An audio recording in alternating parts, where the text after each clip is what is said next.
Meet Victoria is presented by Thrive Fuel.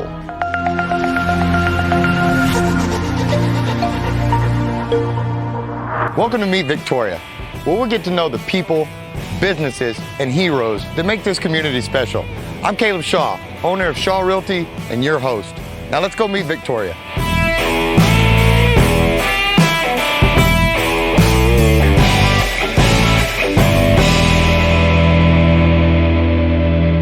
Hey gang, welcome back to another episode of Meet Victoria with Caleb Shaw. This week we are at Crossroads Veterinary Clinic, also Beale Veterinary Specialist in Emergency. Most of us guys, when we think about the vet, sadly, we're having to go because something bad happened to one of our fur babies. And you know, here in Victoria, we're blessed. We have a lot of great vets. We have a lot of great places you can go. Crossroads Veterinary Clinic is one of my favorites because this is where my animals go. And Dr. Mark and Dr. Bill are nice enough to bring us in. We're gonna get to see a surgery today, tour their facilities, and kind of find out a little bit about what goes into being a vet and caring for all these animals in such a specialized facility. They have all sorts of things from rehab to surgeries to just next level stuff that we're gonna get to take a peek at. So come on inside, go with me, let's take a peek.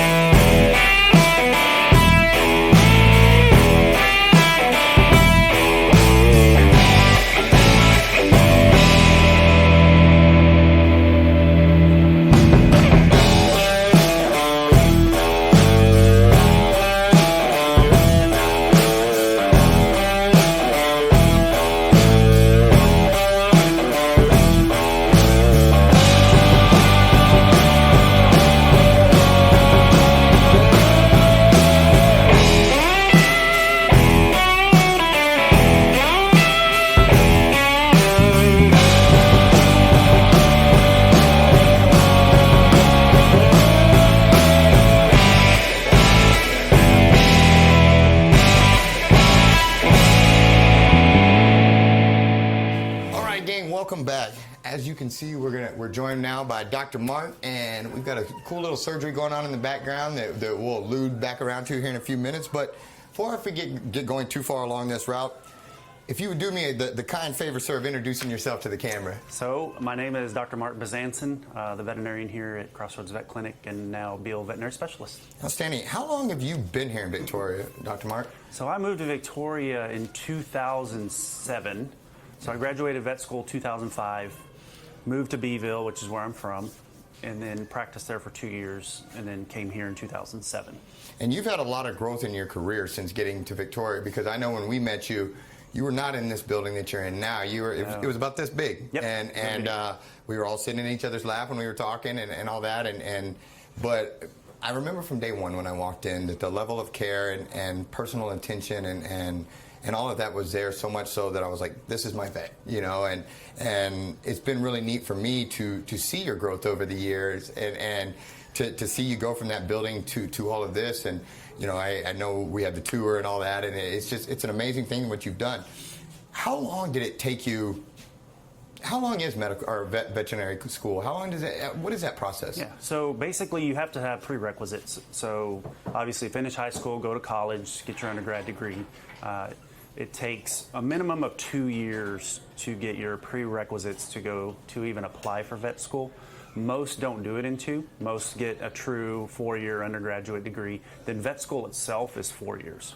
Jeez. So 4 years of actual veterinary school. And when you get out, do you start like you said in Beeville, you're working there, do you go immediately to your own deal, or do you have to work under somebody, or how does that kind of work? So there's a couple of approaches. You can go straight into a practice and start practicing vet medicine. You are certified and can do that. Or you can follow more of a specialty track where you do an internship followed up by a residency, and you do more of a specialty. So you choose a specific orthopedics, dermatology, oncology, and you actually specialize in that area. Which one did you do? I chose to go straight to general practice. Okay. Mm-hmm.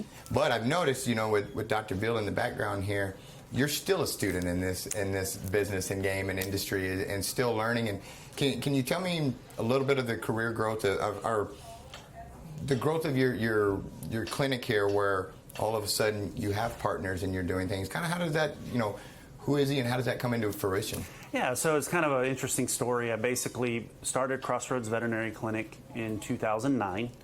It's a general practice where we do more of the general things. We don't necessarily specialize. Saying that, my passion was more specialty, so I tended to buy the equipment and do the things to do a little bit more.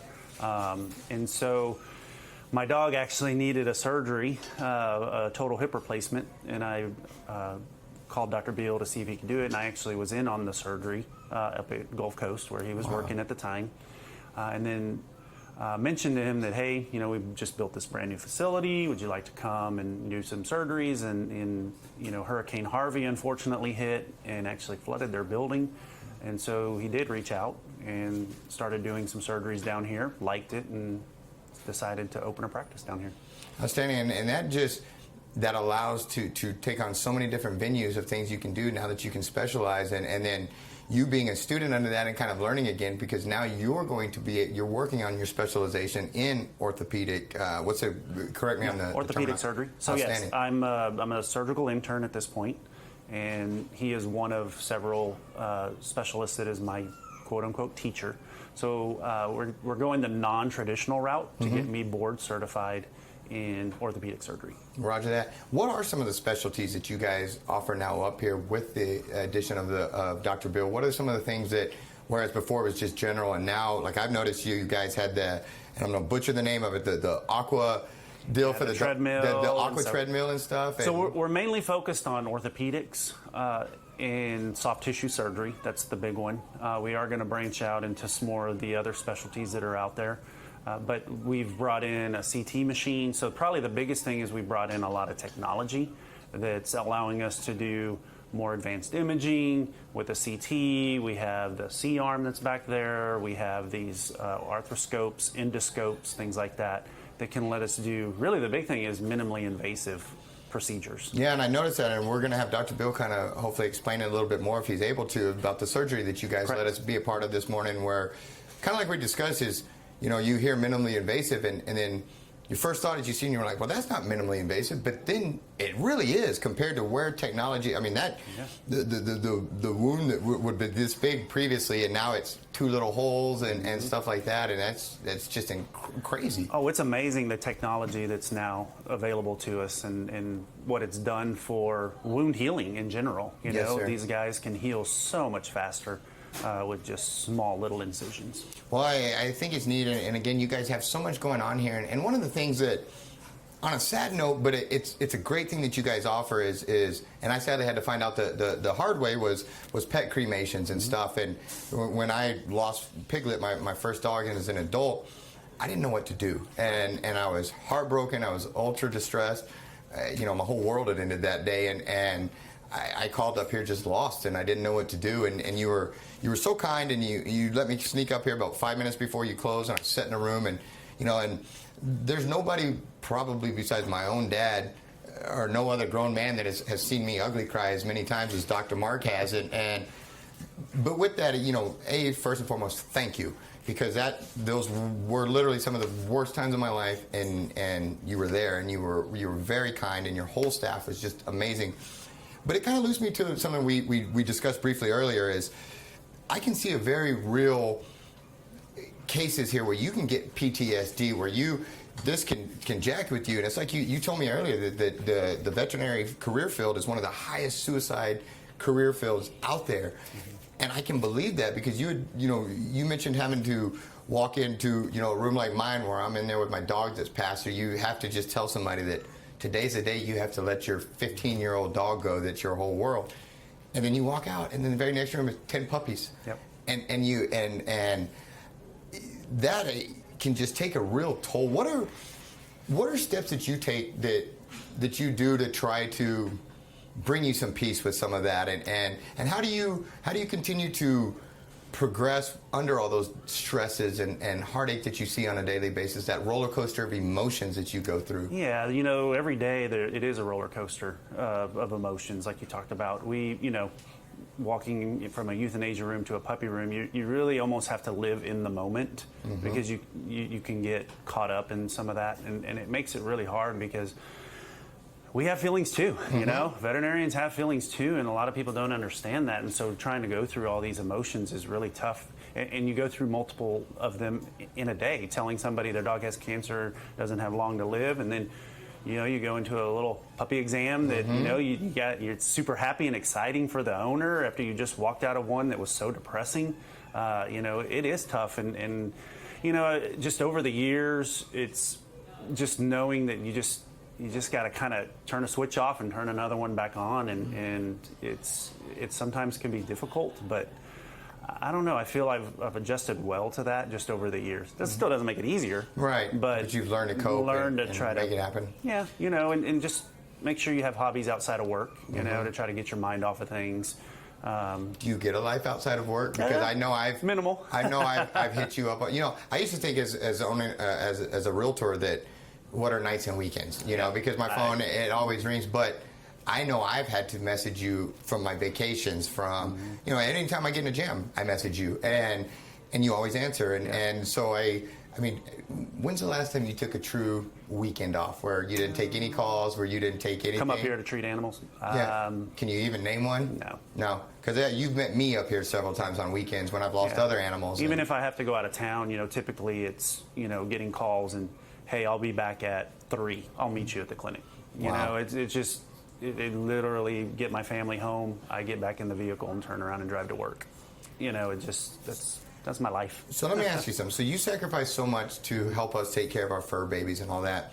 What is something that as the public that we can do better to, like I know Victoria has a big problem with strays and stuff because people don't spay and neuter.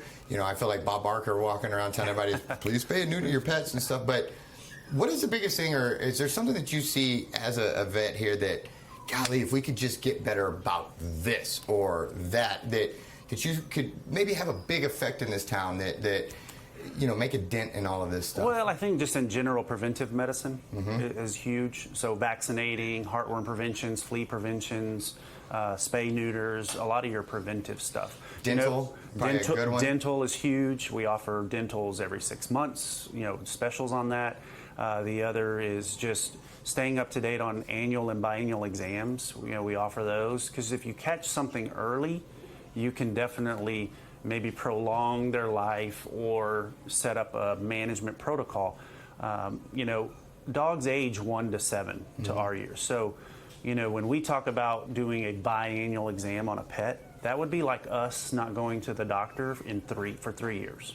Ah, okay. So if we do an annual exam on a dog, that's like us not going to the doctor for 7 years. Wow. So could you imagine not going to your doctor for 7 years?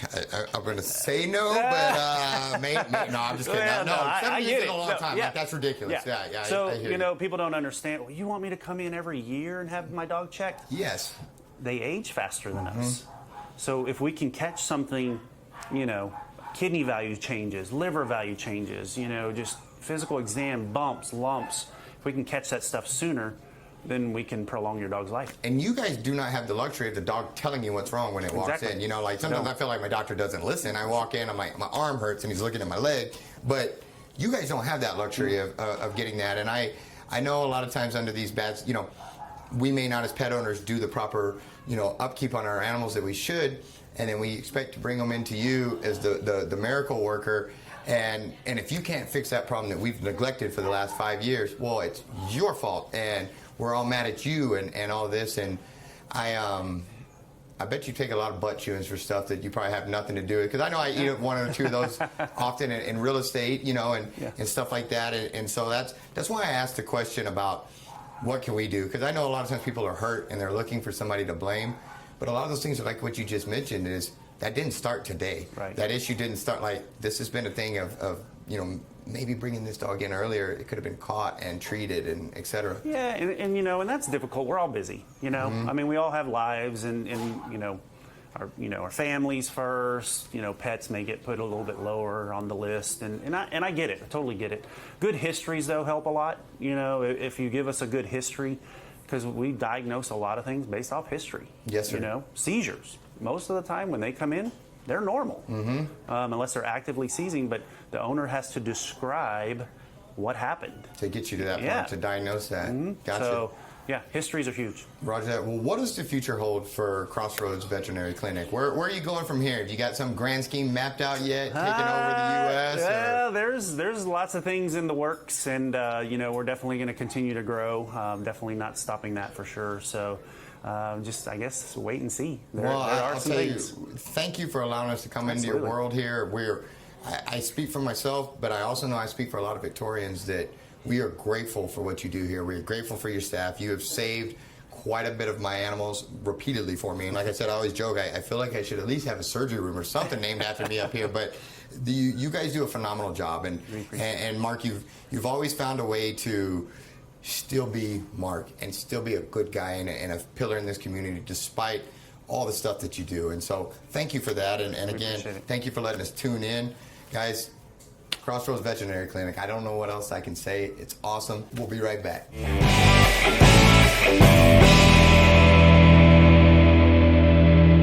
All right, gang, we are back, and you got to see that awesome surgery earlier. Well, now I'm with the man that did it, and so he's going to kind of walk us through that and a little bit about who he is and why we're here and all that good stuff.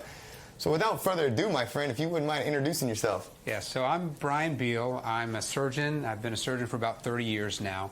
But I do surgery on dogs and cats, as well as zoo animals. So I do some stuff for the Houston Zoo and things too as well. And you're the resident specialist. I've been told that you are the man at this. I used to be in Houston for about 27 years, but now I hung my shingle out in Victoria, Texas.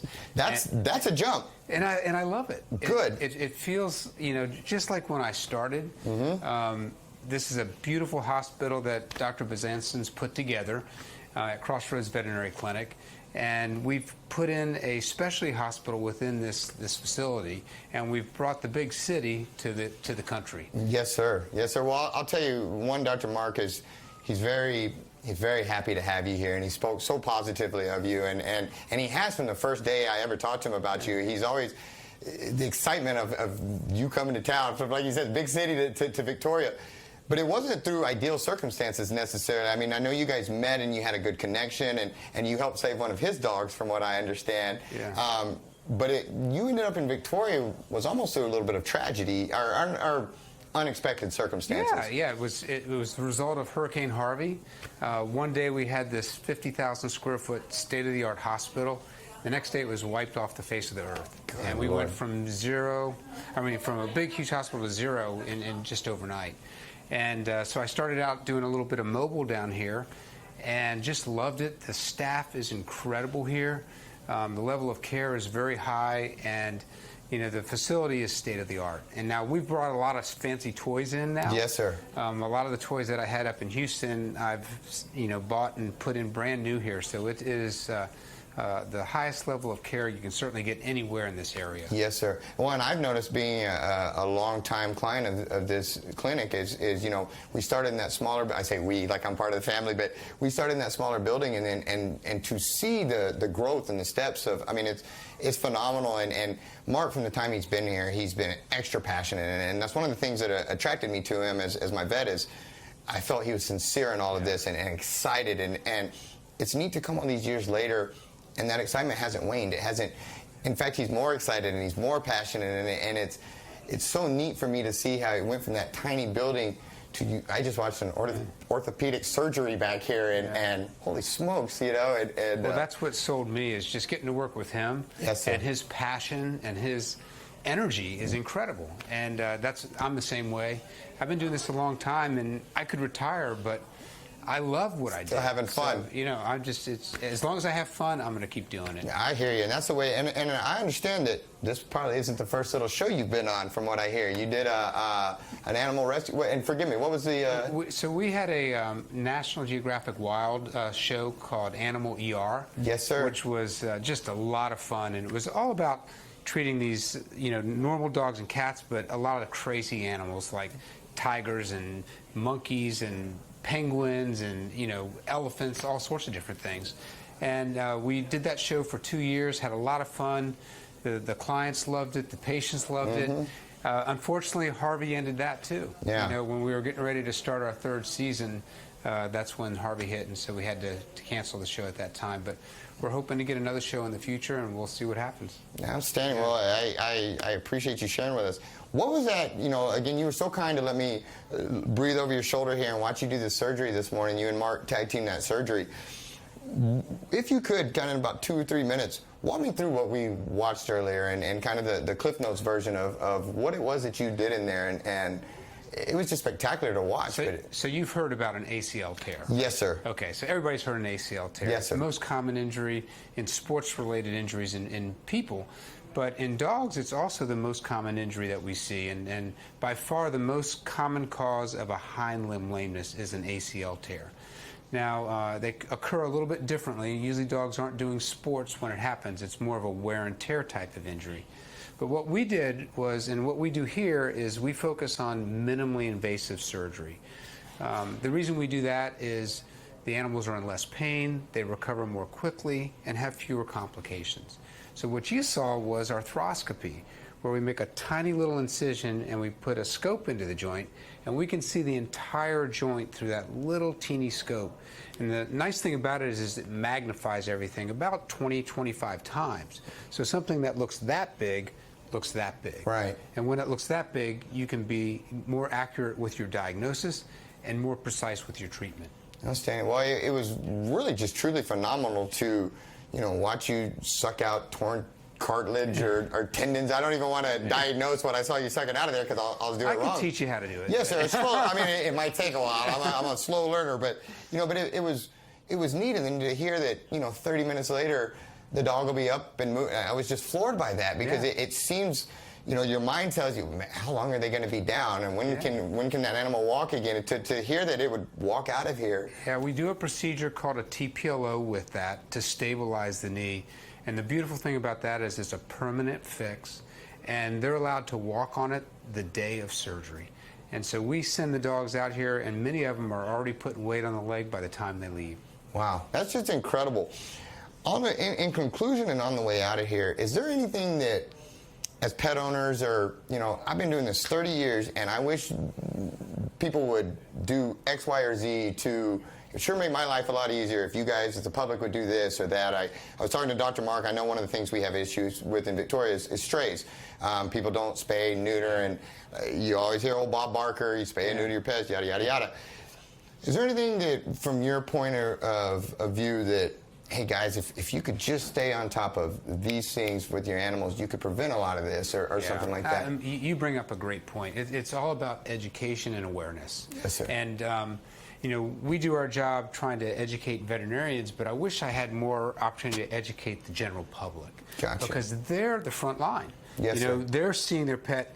And the one thing I would tell you is if your pet all of a sudden is doing something differently, a task they used to do, now they don't want to do, probably something's wrong. Yes, sir. And it's all about noticing a change in behavior. And if you notice that, it's always best to go see your veterinarian as soon as possible so that they can pick it up early. Too often, they come to me too late. Mm-hmm. Not that I can't help them, but they come to me with advanced arthritis, whereas if we picked it up 3 or 4 months later, we could have prevented that and had a pet that would be normal for the rest of their life, rather than having to live the rest of their life with arthritis, which of course can be painful and limiting. Right. And so prevention being that. So early diagnosis, prevention, all those good things. And that was something that I was ignorant to as a pet owner. It sounds like it's a given, but I didn't think of things like dentals for I mean, it sounds so simple. We go to the dentist, why wouldn't your animal? But I didn't think of those until Mark finally was like, Caleb, you got to run these things through the dent. And I was focused on shots, focused on this, and I didn't even think of something like dentals for a dog, But it's a huge deal, and their breath is way better after you bring them up here.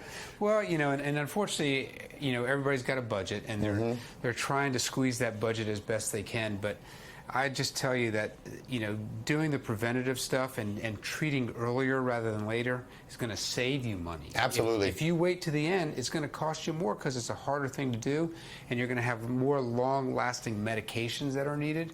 So get it done early. If you notice any change, see your veterinarian. And take care of your pet. They're part of your family. That makes total sense.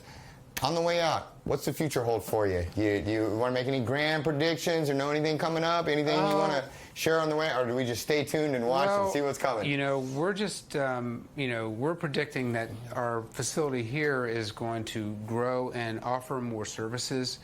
We want to have specialty medicine, all the ologists. You know, we want, if your dog or cat or whatever you have, ferret or bird or whatever, has a problem, instead of having to drive all the way up to Houston, we want to be able to treat it locally with the same expertise. And we're not only focused on best quality medicine and state of the art, but we also are very interested in improving things. So we do clinical trials, and we do a lot of education. So I teach all around the world. I'm oftentimes in Asia or Europe teaching.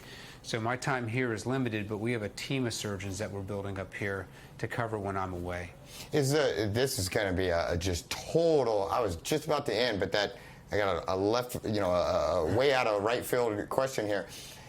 Traveling those other countries and stuff, and some of and I know they're fewer and far between, but some countries where, dogs are still delicacies, that they're still eating and stuff like that, right? Yeah, I go to China a lot, and even in Thailand, there's some of that too. But it's becoming less and less and less, and it's mostly out in the very rural areas that's happening. In the big city, you don't see that happen. I got you, because I was going to ask, do they keep dogs as pets like we do, or is there that? Because I don't know how your neighbor could, or you have a dog and then your neighbor's eating a dog.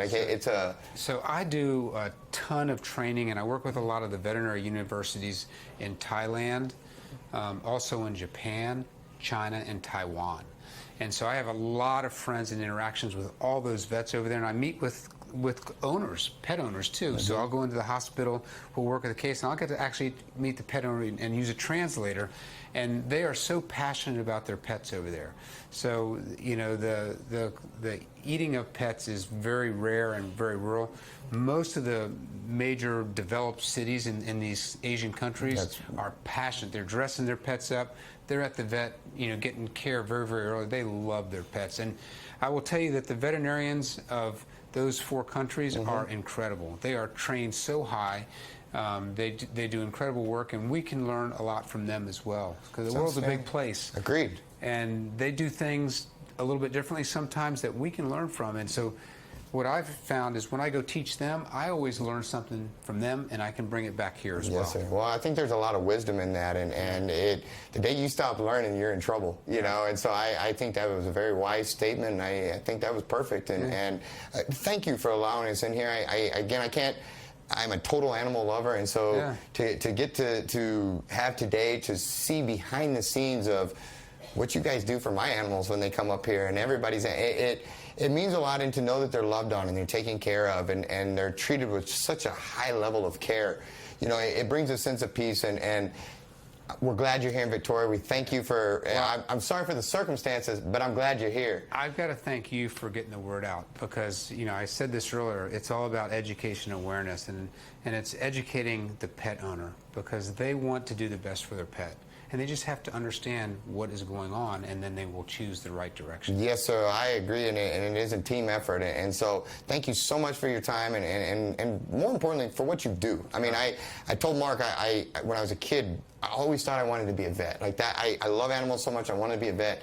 And I didn't realize so much of you all's job is having to deal with the ugly side of pet ownership, in the sense of they're hurt, or they're, all of those things.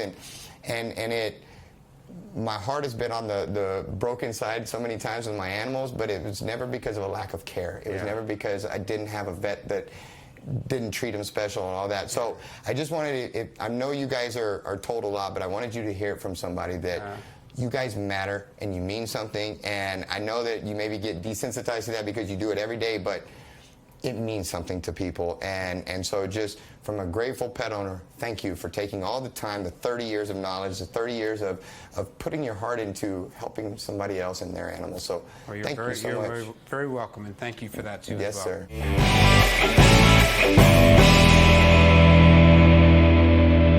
And what we just added was actually a pet-free area. Yeah, I saw you guys have a really nice setup over here. So what was happening was we were getting a lot of people from out of town with the specialty side, and so they were just wanting to stay.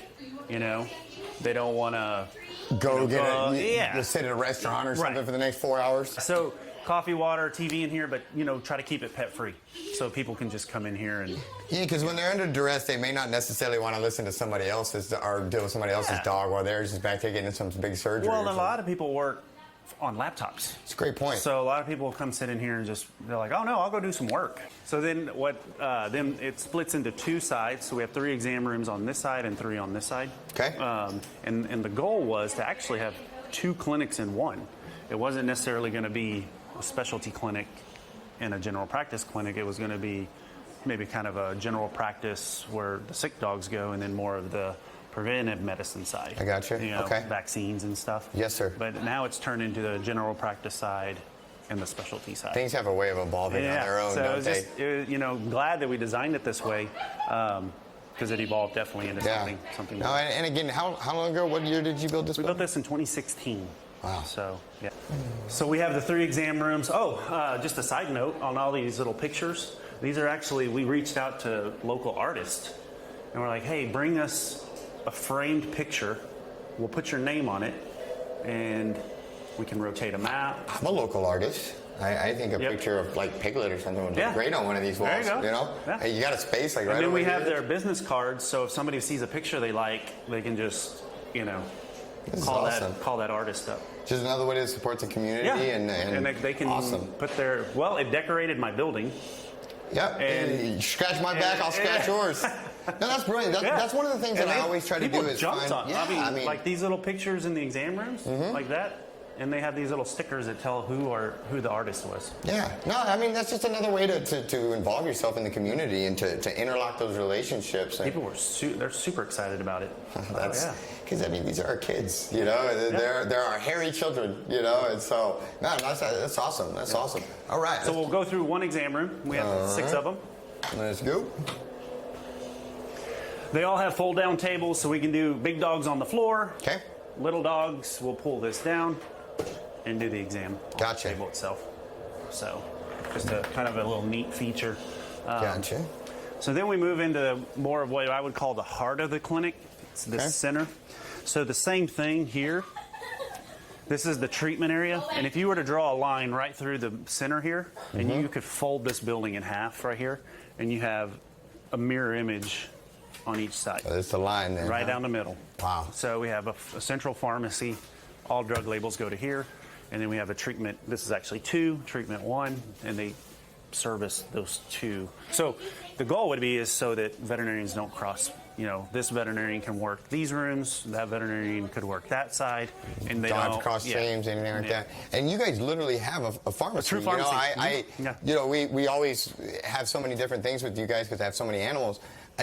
I never asked a question, when we come up here and fill stuff or get stuff, I never really thought about where it came from. I didn't realize you had a full-blown pharmacy in there. Veterinary clinics have their own pharmacies. We can write scripts to pharmacies, Walgreens, CVS, but most of the time Well, and this makes sense because people like me that have a lot of rescues and stuff like that. Well, we want to explain the meds. We want to explain what they're doing, And instead of somebody out there that may or may not know the same level of expertise on it.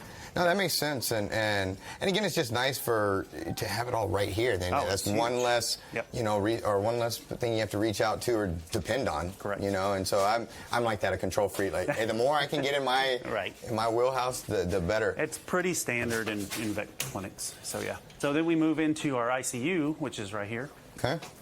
These are going to be our sick dogs. We can monitor a lot closer. Hey, buddy. Same thing. These are going to be a bank of cages on each side, and these guys are here for treatment. Gotcha. So we can kind of come to the back, which puts us more into the kind of our working areas, the surgery rooms, diagnostics. We do. We'll come back this way. Let's kind of loop back around here. So we have. So in here we have all our blood machines, so we can run in-house blood work. And you know, the benefit of that is you can make a call on an animal pretty quickly. You know, you don't have to wait, send it off 3 days later, get your results. You know, we can get these results pretty quick. That is one of the things that's brought me a lot of peace is we drop our little one off in the morning with you guys, and usually after lunch sometime you're calling me and, hey, here's what we found out, here's what's going on, and yeah, now it's your old, I'm guessing you didn't do any of this stuff in your old building. We did, just not to this extent. I was going to say where, because we didn't have it. Yeah, what was it? Do you remember the size of the building, roughly? It was a 50 by 100. I think it was 5,000 square feet. Wow, and what is this one? 13,000. Jeez, yeah, you definitely upgraded. Yeah. You definitely upgraded. Yeah, this is outstanding. Show me I know you're giving the tour, but don't let me forget. I want to see I want to capture the water treadmill thing. Yeah, it's actually this way. Is it really? Uh-huh. Oh yeah, I'm turned around. Yes, you're right. So I think y'all maybe got a little dog that was already in there. So yeah, I think Steve got one. This has been super beneficial in rehabbing pets, especially after orthopedic surgeries. Love this thing. So dumb question here. It's not deep enough for people though, right? Because you would have to get it. I know it's not made for people, but I'm just curious. So what's the goal of the water treadmill? Two things. One, it lifts the weight off the legs, and two, it provides resistance. So when they're trying to push against the water, it's giving them resistance. Gotcha. So, this would have been something great for old Boss. I don't know if you remember big old 160-pound Boss or not. Arthritic but dogs, yeah. Yeah, this would have been great for him because that was part of the problem is he enjoyed his exercise. He actually liked it, but he would just gas out so quick and tucker out, and he always wanted to go walk, and he'd make it about 2 or 3 houses, and then he was ready to come back, you know, because everything was hurting him and stuff. And so I love the treadmill's been amazing. Yeah, and do you guys get you utilize this thing then pretty often? Oh yeah, absolutely. That's awesome. Yeah. That's awesome. Yeah, this is a cool feature. Outstanding. All right, moving on. Yep. So then we'll just turn around here. Well, actually, I'll complete the physical therapy. We actually have ramps that we made at different slopes. So if you're trying to build up leg muscles on dogs, we have ramps. Let them walk up and then back down and get those different. Yep. So that's a neat little feature that has really helped build the strength in these guys' legs. Just another level of it. Yep. So then we'll move down this hallway. This is a really, really neat feature. This little thing in the ground right here. It's called a force plate. Okay. And what this does is there's lasers that are shooting across the hallway, and we'll take a dog and we'll walk them across this plate, and it tells us how much force they're putting on each leg, and then it tells us, the lasers tell us how fast they're walking. So it shoots across to these reflectors. Holy smokes. So it's force on the feet and speed. And where that becomes a benefit is a lot of it is research, but you can use it clinically when we're doing research on products. Mm-hmm. So different meds, different things. To see if they're showing improvement off those medications? So you'll run them across this thing, then you put them on a supplement or a medication that we're trialing, and then you see what improvement you get. So it's a way you can put an actual number to it. Makes sense. Yep. That's pretty cool. So yeah, it's called a force plate. Huh. We integrated it into the floor so you can't really tell that it's there. I've probably walked over that you probably times have. and never even looked down. My situational awareness is getting weak. So then we have our CT machine. Love this thing. The CT machine here. It gives us sliced imaging. It's the only one in the area. Your closest one is going to be Houston or San Antonio, if you wanted to do that. And so, yeah, and these are people ones remodified for Siemens. animals. Well, it's not that it's even remodified. It's human. Siemens is a human product. So, that's all you're going to really find is human. How many of your employees have asked to get up here and hey, check me out on this thing? Can I see? I'll be honest. That would be hard. That'd be hard not to do though if you were up here. I mean, why? If you can just check out your arm real quick or something, you know? No, we strictly gotta keep it where it's supposed to. Yeah, strictly animals. But yeah, it's been a huge asset tool. And something that's not been in the area. And it's picked up pretty. I mean, we use it a lot. God, so this is an X-ray room. We actually have 2 of them. This is one of two, and so, you know, X-rays is, you know, classically what we use, but the CT is a little bit more aggressive with that. So what is inside it? I meant to ask that in the other room. What is that inside of these two? So it's called soda lime. Okay. What it does is it absorbs the carbon dioxide that they exhale. Gotcha. So, yeah. Gotcha. I saw that in the other room, and I meant to ask what that was. Yeah. I was just curious. Just curious. Man. So just real quick, we have the second surgery room, or I mean X-ray room. Okay. So here's the second X-ray. Got it. Got it. And then we move. So I actually designed this with two surgery rooms. Okay. So, you know, one that was a little bit more advanced, and then the one that's kind of more for routine stuff, spays, neuters, things like that. Gotcha. So, yeah, that's your lesser, bigger jobs. Yep. Gotcha. Roger that. Okay. And then we move, you know, obviously there's dog wards and things throughout the clinic, but probably the last keynote would be our ultrasound room. We do quite a few ultrasounds as well. And so this is a room that I spend a lot of time in as well. So you X-rays, ultrasounds, what was the other one? The CT, arthroscopy, endoscopy, man, lots of stuff. I mean, you're a big city vet in little old Victoria, huh? Well done. We do a lot. Well done. So that's awesome. It's fun. Yeah, you're doing a great job. It's fun. You're doing a great job. Yeah, no, thank you so much for the tour, and again to all your staff and everybody. You guys are, I really look up to what you do. I mean, I just really do, because you're very selfless in your time. You're very, like I said, I've called you nights, I've called you weekends, and I know I'm not the only one, you know. And so for what you do for everybody, thank you so much, and thanks for having us in your home today. And thanks for coming. Yes, Absolutely. sir. All that, and guys, be sure to like the page, subscribe to the page, hit the little bell on YouTube, all that kind of stuff. It helps the algorithms. Like, comment, and share with your friends. And if you don't have a vet already, you do now. Come see this guy, and we'll catch you on the next episode.